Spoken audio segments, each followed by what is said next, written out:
Hello folks, and welcome back to another informational video.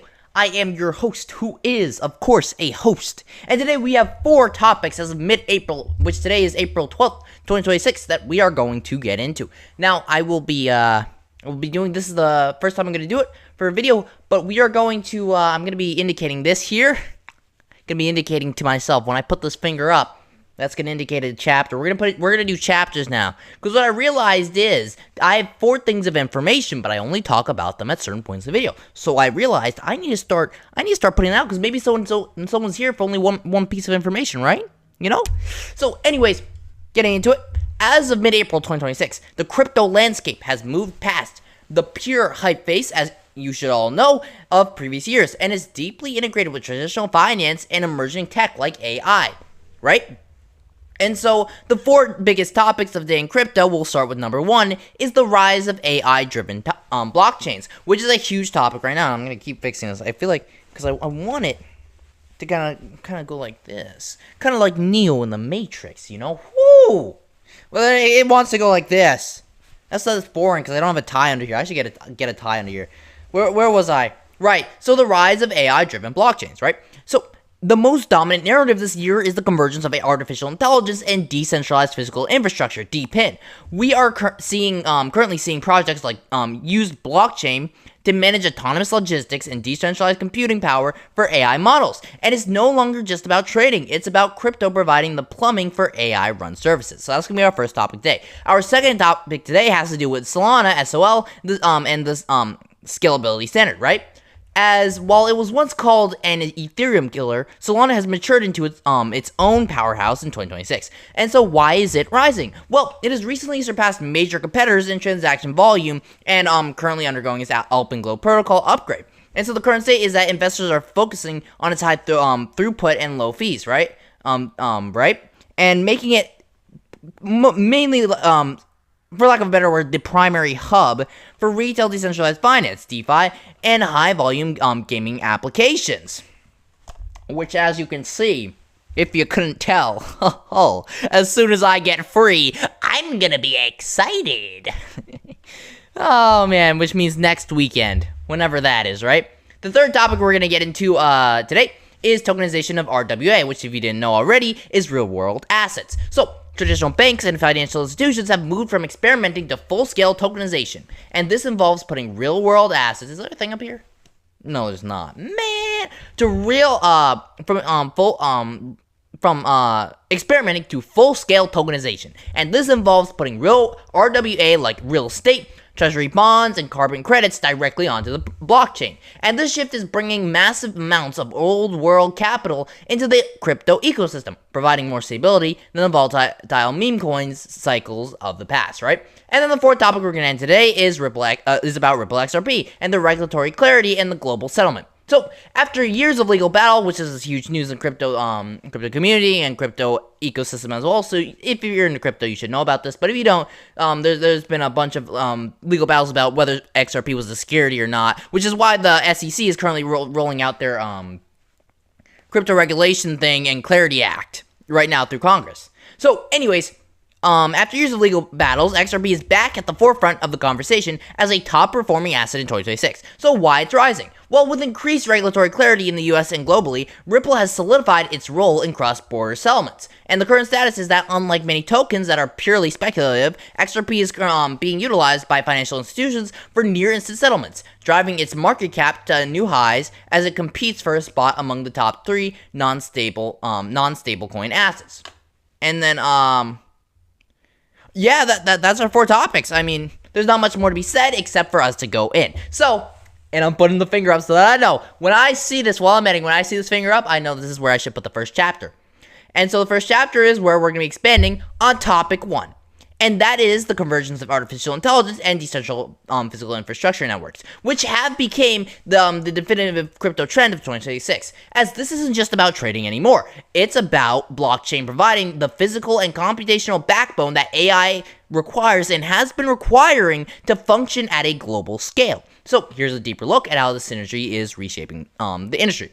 So, number 1, decentralized GPU power, the DePIN revolution. So, as AI models have grown more complex, the demand for massive computing power, GPUs, has skyrocketed.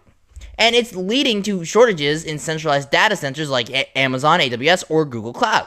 And so, the crypto solution is that projects like a cache network or IO.net allow anyone with a high-end GPU, from a gamer to a small data center, to rent their computer power to AI developers. And the result is that this creates a global permissionless supercomputer. It reduces the resilience premium, making it 60 to 80% cheaper for startups to train AI models compared to traditional cloud providers, right? And then number 2, there's verifiable AI and proof of training. So in 2026, the rise of deepfakes and misinformation has created a trust crisis, which has been here for a while, but it's basically only been exemplified. It's been here in basically different stuff. Different things have their own credibility gaps, and now it's come to AI and different stuff, as you should know. So there's this cryptographic anchoring, right? So blockchains are now used to verify the data, used to train an AI. So by recording the fingerprint hash of a data set on chain, developers can prove that an AI wasn't trained on biased or stolen data, right? And so the result is that it ensures providable data integrity and it's allowing users to verify that a specific AI model used approved parameters and trusted data sets before they rely on its output, right? And then number 3, the autonomous logistics and AI agents. So we have moved into an era of agentic workflows, right? And it's essentially where AI agents, autonomous software programs, handle real-world tasks, from managing data centers, transactions, to even just teaching people stuff, or helping people do things with like advice or yeah. Which reminds me, for me to say, I'm not a financial advisor, if you didn't know. So, remember, don't take my advice. The information is what you do with it. You should always do your own research and stuff like that, just so you know. But anyways, so smart contracts are being used as wallets. So AI agents cannot have bank accounts, but they can own a crypto wallet, right? And so in logistics, an AI agent managing a supply chain can autonomously pay for shipping, release funds upon a blockchain verified delivery, and reroute vessels based on a predictive weather pattern, right? And so the result is that it's eliminating administrative middleman, just like crypto had originally done with banking. So it seems, essentially, for the future, banking was just a start. Getting banks away from controlling people's money was just the start of it all, and now it's getting just other things away from them. So as said, what do you call it? It's taking like middlemen from checking like a supply chain, right? Verifying it through a person, etc., etc. I'm trying my best to explain it. I don't really have too many good analogies, but I'm sure you get what I mean. Usually in the modern day, before this institutional era, things would have to go through a person to verify. So if I do a transaction, it has to go through a bank. If I purchase a stock, it also has to go through a bank. Well, what's another example? If I order, like, online, so let's say, going in more modern age, if I order a pizza, before the pizza can go to the shop from me, it has to go through a delivery driver. And whether I get that pizza all depends on the delivery driver. Now, obviously, 999 times out of 1,000, that pizza's gonna get to me. But there's a chance that it doesn't, right? And so, the blockchain and AI combination is essentially doing is getting rid of that middleman, and for instance, a delivery drone can autonomously pay a charging station for power using microtransactions, all recorded on a tamper-proof ledger. So it's essentially allowing for AI to have a body. That's what it's essentially doing. It's giving AI a body to use and perform on, rather than just be a microchip put into a computer. Instead of being a microchip put into a computer, it can actually become the computer and do more than it bargained or was given, right? And so the evolution, why 2026 is different. So there's a bunch of features. Feature 1 is the primary goal, and so in 2024, when it was speculative, is raising funds via AI tokens, right? And now 2026 is becoming operational, and is providing actual GPU hardware for data. Another feature is main users. And originally, it was just really retail speculators, but now enterprise AI labs and logistic firms are what are going onto it. And then next, we have the core tech as a feature. And originally it was just basic, simple smart contracts, right? But now it's AI augmented smart contracts that interpret complex real world data. And the bottom line is that if AI is the brain of the 2026 digital economy, then DePIN and blockchain act as a nervous system, as I just said, and skeleton, providing the physical connectivity and the trust layer that keeps the system stable and transparent. And now I put the finger up. You know why? No, not that finger. You clearly see it's not that. My viewers, my dear viewers. My dear viewers. You're thinking of the wrong finger. This is the finger, as I mentioned, that indicates that we're going to another topic, so I can put it in a chapter. Thank you very much. But anyways, we're going to topic 2 now, and this is about Solana and Alpenglow and you know, the changes that are happening. So, in 2026, Solana has moved beyond its early reputation as a volatile Ethereum killer to become the industry's primary high-frequency blockchain. And while Ethereum functions like a secure high-value vault, essentially the global settlement layer, Solana has become the NASDAQ of the internet, essentially, optimized for speed, massive volume, and real-time execution. And so here's why Solana is a dominant force in April 2026. So one is the Alpenglow upgrade and sub-second finality, which you should know about if you've been following it, but if not, I mean, I did cover another video briefly, I believe. No, not briefly, actually. I think it was a topic. But anyways, you can check that out. You can do your own research on that if you want to know more information. But for today, so the most critical technical development right now is the Alpenglow protocol upgrade, right? And so the breakthrough essentially is that it has reduced transaction finality, the time it takes for a payment to be permanent, from roughly 12 seconds down to 150 milliseconds. And why that matters is that this speed makes blockchain performance indistinguishable from traditional web apps. It allows for high-frequency trading and real-time gaming that was previously impossible on a decentralized network, right? And so there's really this massive transaction superiority, as in Q1 of 2026, Solana reached a historic milestone by processing over 10 billion transactions in a single quarter. And the comparison is that, to put that in perspective, is that Ethereum processed roughly only 200 million transactions in the same period. And if you don't know, there's a huge difference between 200 million and 10 billion. Now, obviously, you should know that. It sounds like it. But to put that in perspective, there's 5 200 millions in 1 billion. Meaning there's 50 200 millions in 10 billion. Meaning that Solana was moving, right? Their platform was moving 50 times faster than Ethereum. And if you can't tell, that's a lot. If it was even 5 times more, it would be big news. But it's not 5 times more. It's 50 times more. It didn't even go from 5 to 10 times. It went past 10 times, past 25 times, past 49 times to 50 times faster, right? And so there's this monolithic edge. As while other networks are breaking into smaller layer 2 pieces, Solana keeps everything on one layer, and this monolithic approach prevents liquidity from being split up, making it easier and cheaper for users to trade assets without bridging between different networks. And then there's number 3, the institutional stability, which is the Fire Dancer era, as one of Solana's biggest historical weaknesses was network outages. In 2026, this has largely been resolved by Fire Dancer, a new independent validator client. And so, really, there's this redundancy. So by having multiple ways to run the network, Solana achieved 100% uptime through the first third of 2026. And there's been this institutional confidence, as this newfound reliability has led major financial institutions to use Solana for tokenized real-world assets, RWA. And currently, Solana holds over $2 billion in tokenized assets, which is recently surpassing Ethereum in the total number of RWA holders. And then number 4, it's become the hub for retail and gaming, because fees remain consistently below 1 cent, and essentially Solana is where the average user actually lives in crypto, as of now, thanks to their upgrades. So, consumer apps. It is the primary home for DePIN, decentralized infrastructure, and high-volume gaming. For example, multiplayer prediction games are now seeing hundreds of thousands of trades daily from both humans and AI agents. And there's also this market position, as of April 2026, SOL is trading around $182, firmly defending its position as a top 5 cryptocurrency by market cap and serving as the liquid base layer for the retail economy.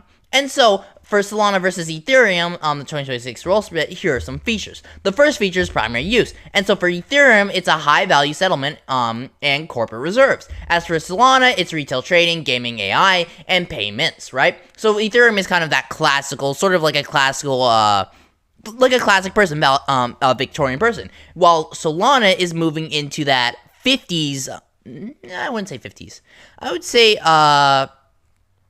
what's a good analogy? It's moving into that kind of 2000s businessman stocks kind of thing, right? As an analogy, right? And then there's another feature is architecture. For Ethereum, it has many layers working together, while Solana has moved to one ultra fast layer, monolithic.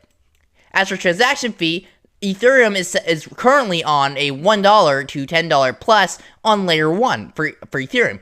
And in comparison, Solana is going for not even a cent. Not a cent, not even a quarter of a cent, but a quarter of a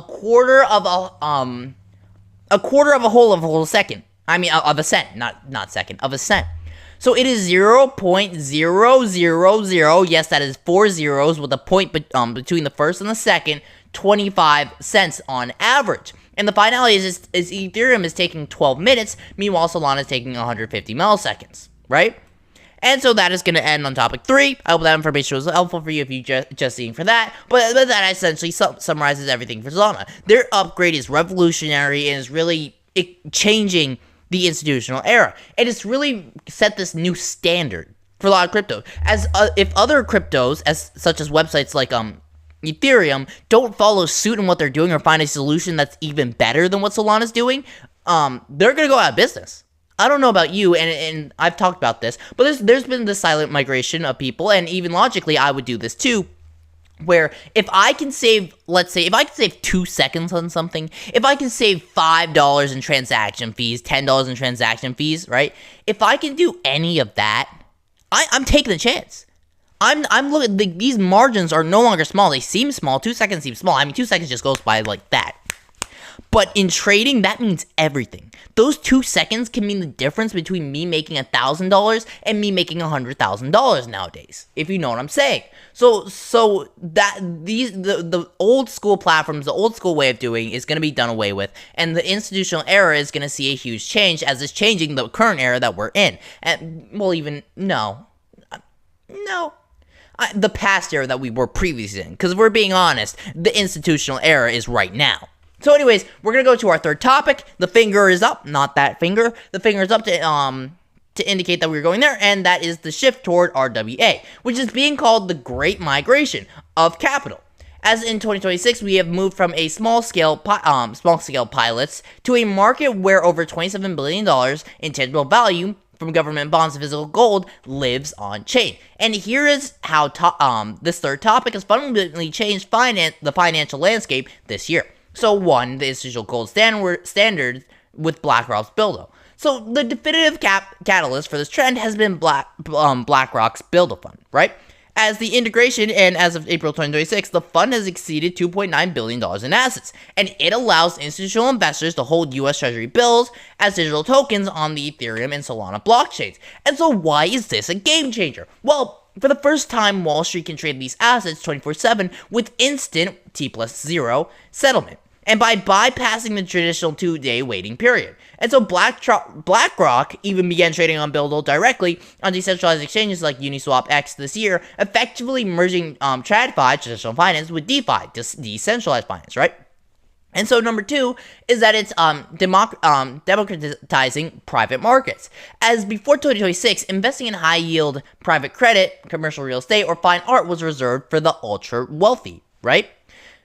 And there's this fractional ownership, as tokenization allows these assets to be sliced into tiny affordable pieces, and you can now buy $50 worth of a tokenized apartment building in per se Miami, or a fraction of a private loan to a green energy startup. And so there's this yield for everyone sort of idea, right? As platforms like Ondo Finance and Centrifuge have standardized these on-chain yield rails, allowing retail investors to earn the same low-risk yields that banks do, right? And so number 3 is that there's programmable legal frameworks. And a major reason for the 2026 boom is this regulatory clarity, right? provided by the SEC's landmark March 2026 interpretation and the Genius Act. So there's this embedded compliance, right? So modern RWA tokens have these smart rules baked into their code, right? And a token representing a share in a London office building will automatically freeze or refuse to transfer if the buyer hasn't passed necessary KYC checks, which is know your customer, right? And so the result is that it has removed the legal fear that kept major banks away, leading to the SEC officially distinguishing between speculative digital tools and regulated digital securities, as I mentioned, which is currently going through the Senate, I believe, right now. And so we're going to compare the RWA growth 2023 versus 2026, right?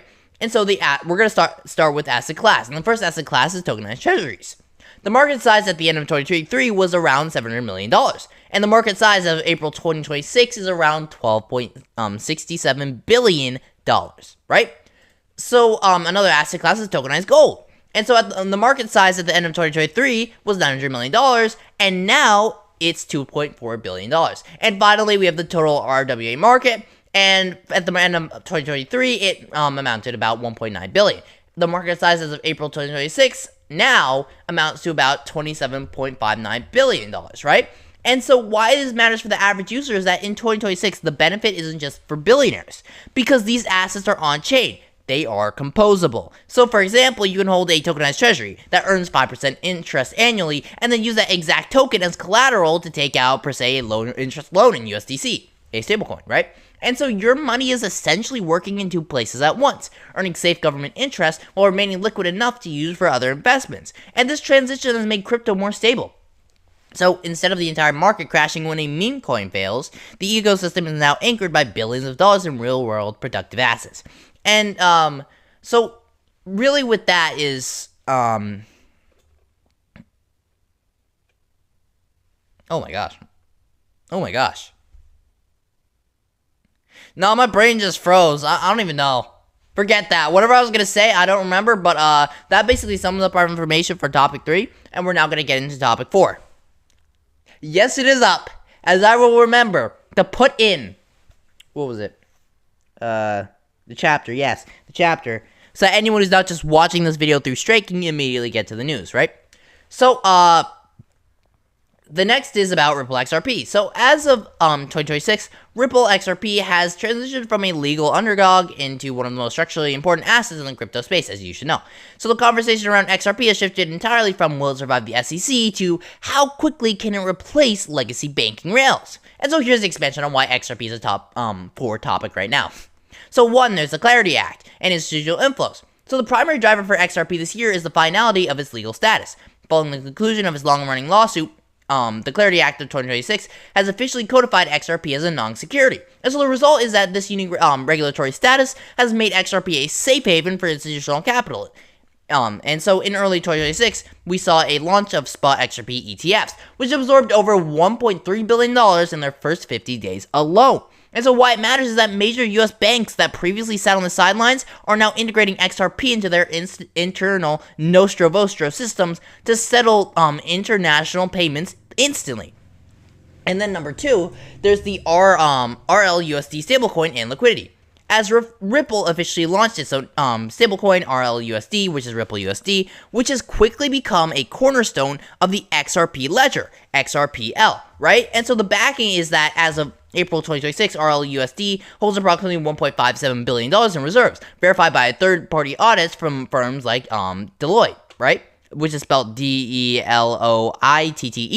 in case I said it wrong. And there's also the synergy, as by using RLUSD alongside XRP, financial institutions can maintain a stable value for accounting while using XRP token as the ultra-fast bridge asset to move that value across borders in seconds. And then number 3, there's expansion into emerging markets, which are going to be very important, as these emerging markets, such as that in Africa and Asia, could be the next big thing, right? I mean, you really never know. I mean, how many people knew that it was either 2015 or 2009, I don't remember, or maybe it was 2014. I don't remember at all. But how many people knew that Bitcoin would explode like it did? It was the first, I believe it was the first that initialized crypto as a thing, and no one really knew that it would go up. People were just into it because really, I believe at that time it was just hype, and it ended up being the next big thing. So the same could be with Africa and Asia. Now Africa already has a pretty developed market, and so does Asia, but like they're not dominant really, in the sense that markets like the U.S. market overshadow them in a way, but that might not be true forever, and essentially these other markets could be, as I said, the next big thing. They could blow up just like Bitcoin had in 2009 or 2015. The date doesn't really matter, but Bitcoin did, and if Bitcoin could, so could these markets. You never know. There's this infinite potentiality that could grow or could plummet, but the hope is grow, because we all want to make money here, no? So anyways, in April 2026, Ripple signed a landmark cooperation agreement with Trident Digital Tech to deploy blockchain payment infrastructure across Africa. And so the goal is targeting over 2.1 million small to medium enterprises, MSMEs, in Ghana. And this initiative uses XRP Ledger for 24/7 settlement and transparent tax reporting. And so there's really this global footprint, as Ripple's network now spans over 90 markets, providing a legitimate alternative to the aging SWIFT system for regions where traditional banking is slow and expensive. And so number 4 is that market performance and the flip, right? As XRP has seen significant price momentum this month, currently trading around $1.33. And while that may seem a little to compared to like Solana with those $182 or like Bitcoin 62,000, no, that's not small. Those let's say someone invested, let's say when XRP was at 1 cent, right? And someone bought 1 million tokens at 1 cent, right? That would cost them per se $1 million dollars for 1 cent divided by 100. So that would cost them about, is that $10,000? So they put $10,000 in XRP. It grows to $1.33. That $10,000 they invested would then now be like what? Near like $10 million? So you see that going up to $1.33 is not little at all. Not little at all. And those who have invested a lot into XRP are reaping the benefits of this, are seeing the what is the word for it? They're essentially seeing the ream of the crop, whatever the phrase goes, of their indulgences, right? And so a recent survey by Coinbase and Ernst & Young indicates that 25% of institutional investors plan to secure XRP exposure by the end of 2026. And so this is utility versus speculation. Unlike many tokens, XRP's value is increasingly tied to on-chain activity, and the XRP ledger recently hit a 2-year high of 4 million daily transactions, driven by automated market makers, AMMS, and real-world asset, RWA Tokenization. And so XRP by the numbers, April 2026, is that the price is currently at $1.33. Its reserves are $1.57 billion for RLUSD. The daily transactions amount to about 4 million, and ETF inflows year to date is about $1.3 billion. Is that year to date? What does YTD stand for? It just seems like it would stand for year to date, but that makes no sense. So anyways, YTD, if you know what that means, I don't. I just have this on notes. I should have defined it like I did everything else. But anyways, the big picture is that in 2026, XRP is no longer just a cryptocurrency. It is becoming the plumbing of the modern financial system, and its ability to provide liquidity and instant settlement for both traditional banks and decentralized apps has made it a top performer in the current market cycle. And so what does and could all of this mean? Well, the convergence of these 4 trends suggests that, hold up. Gotta put up the finger. This is gonna be another topic for what could all... Wait, does it? Yeah. So anyways, the convergence of these 4 trends suggests that we are witnessing the industrialization of a blockchain in 2026, right? As crypto is moving away from being a casino for speculators and towards becoming the underlying operating system for the global economy, right? And so what is this evolution means for the future is that, 1, there's the invisible blockchain. And I've talked about this before. I've talked about it in past videos, and I'm pretty sure others are talking about it. And in the past, you had to know what a wallet or gas fee was to use crypto, right? And so with AI and DePIN, which was topic 1, the blockchain is becoming a back-end infrastructure, and you won't even realize you're using it. So what it means is that when you use an AI service or a smart home device in 2026, it may or may not, most likely will be powered by decentralized GPUs or verified on a ledger, but the experience will be as seamless as using the internet today, and the tech is finally growing up and fading into the background, right? 2, there's a great efficiency gain. As a combination of Solana speed, topic 2, and asset tokenization, topic 3, means that money and value can move as fast as information. And so what it means is that we're ending the era of T+2 settlement, waiting 2 days for a stock trade or wire transfer to clear. And in this new economy, global trade, real estate sales, and international payments happen in milliseconds, just like that, even faster than me snapping. I'm snapping, and right now there's probably in the time frame between all my snaps, probably about 3,000 transfers just happened thanks to this new Alpenglow upgrade, right? And Fire Tester upgrade. And so global trade, real estate sales, and international payments will happen in milliseconds, 24/7, without the high fees of traditional intermediaries. And so number 3, there's the institutional stamp of approval. And the rise of XRP and regulatory clarity, which was topic 4, signals that the war between governments and crypto is essentially largely over. And what it means is that with ETFs and clear laws and massive patient capital, which is pension funds, insurance companies, and sovereign wealth funds, is flowing into the space. And this brings more stability, as while we'll probably still see price swings and whatnot, the 90% crashes of early crypto history are becoming less likely as the market matures into a $3.5 trillion asset class, and there's essentially finito, as the Italians would say. Over. Done with. Right? And so there's also, number 4, the direct ownership of the physical world. As the most profound shift in this democratization of high-value assets is that previously only, let's say, the ultra-wealthy can invest in a private equity, or commercial, skyscrapers, or huge companies, right? And now anyone with an internet connection, really, can own a fraction of a high-yield asset. And this could lead to a mass redistribution of how wealth is built, moving it away from the gate-kept banking systems and into the hands of individual users. And so the big picture is that there's going to be really this programmable world, as by the end of 2026, we aren't just looking at a crypto market, but an entire programmable economy. AI provides the intelligence to make the decisions. Blockchain providing the secure, transparent ledger to record them, and tokenization providing the digital form for everything we value. And so there's really this big question that speculators and doubters and probably people with the bullish view are asking is, could it fail? Right? Wait, did I say bullish? No, not bullish. Bearish view. My apologies. Is the question of, could it fail? As the risks have shifted from will it work to who will control it. And as these systems become vital infrastructure, the debate will likely move toward privacy and central bank digital currencies, CBDCs, but the technological genie is officially out of the bottle, right?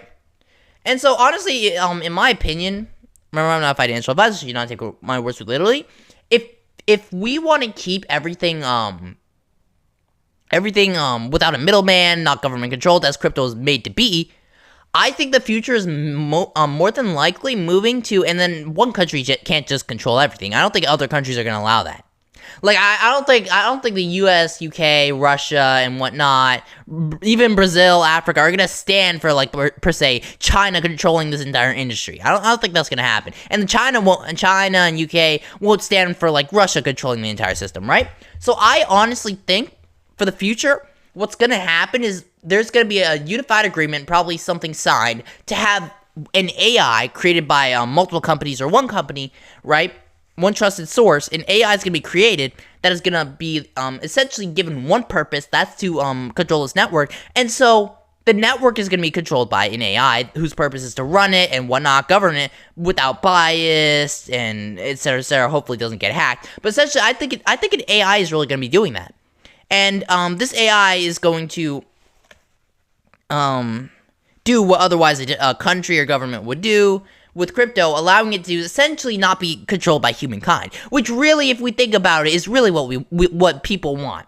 Whether crypto is not governed or is controlled by the people, what people essentially want is just that it can't be controlled by the government, right? Because the government is going to limit it, or they're going to use it to their advantage of somehow, or other countries won't get as many benefits as the one that's controlling it and whatnot, or maybe our money is controlled by them so they can easily tax it or take it when they want, or our money's not actually there when we put it in, etc. But if an AI is controlling it, it's not going to have the motives that people would have. If it's given a single purpose, it's going to output that purpose until the internet itself goes off, which probably won't happen for the next million years or whatnot, right? So I think that's where this is going.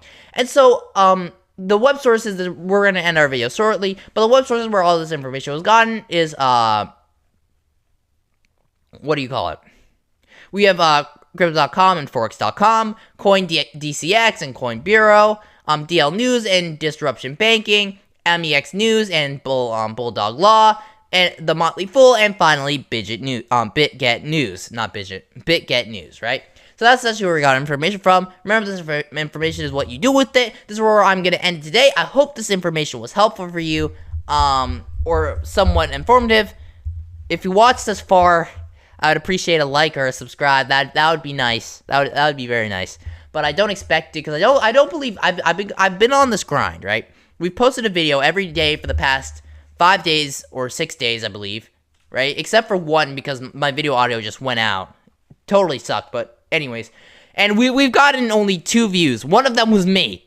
One of them was me because I accidentally clicked on my video. So we've only gotten one view. I don't expect to get any views until May, right? So when May comes, I think we'll finally start to see our traction. That's gonna be nice. But until then, if you made it this far somehow, unexpectedly, thank you for watching. And it'd be nice. If you watched this far, that's good enough for me. You don't need to like or subscribe. It would be nice, but you don't need to. So, well, obviously, but you know. I'm not gonna request it. So, anyways, I hope this information is helpful to you. It's what you do with it, and I will hopefully, if you watch this far, see you in the next one.